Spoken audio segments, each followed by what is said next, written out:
Day 26 of 100 Days of Code. As I'm learning the Python programming language, this video is to track my progress and to hold myself accountable. Today, I revisited list and performed a variety of operations on list. And so I'm going to start off by creating a list. This will be a list of any given threads. I'll call it threads.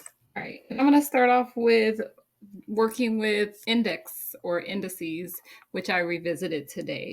I previously in a video went over how you can pull out an element using an index. For example, if I want to pull out of this list, let's say beacon, and because beacon is at the second position, this will be index 1. Again, when you're working with code, because computers use binary, we start with 0. So 0 would be for fishing, and the second position would actually be 1. So we're going to use an index of 1. We're going to print this out. And you can see it pulls out beacon.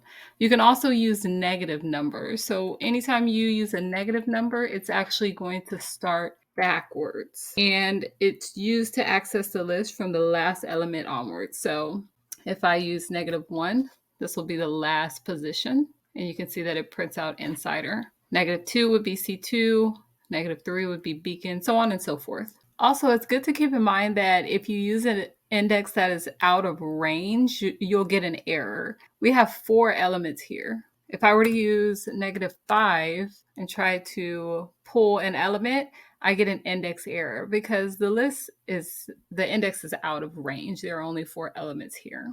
And the same would be if I used a positive integer, because we have 4 elements here, 0, 1, 2, and 3. If I used a 4 to pull an element, again, you'll see I'll get an index error because it's out of range. And just as I use the square brackets to access elements, I can actually use the square brackets to update an element. Let's say that I want to update this to include brute force at position 1. So currently at position 1 is, or index 1 is beacon. If I want to change this, access that element, set it equal to the element that I want to change it to. And then if I print this now, print threads, we should be able to see the update. And you can see that brute force took the position of beacon. Now, if I wanted to add an element without exchanging it, I would actually need to use the append method. Let's go ahead and get rid of this.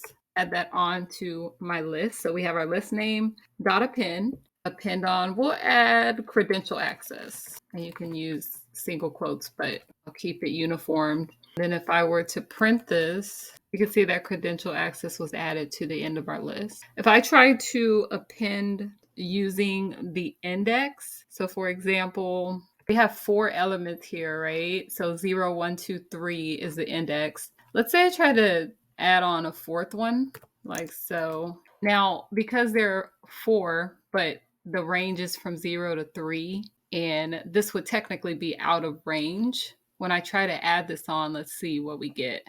We get an error because it's out of range. So you would be safe to use the .append to add on any elements that you're trying to add onto your list. And again, you can do so simply by adding the list name, .append, and then putting in parentheses the name of the element that you want to add.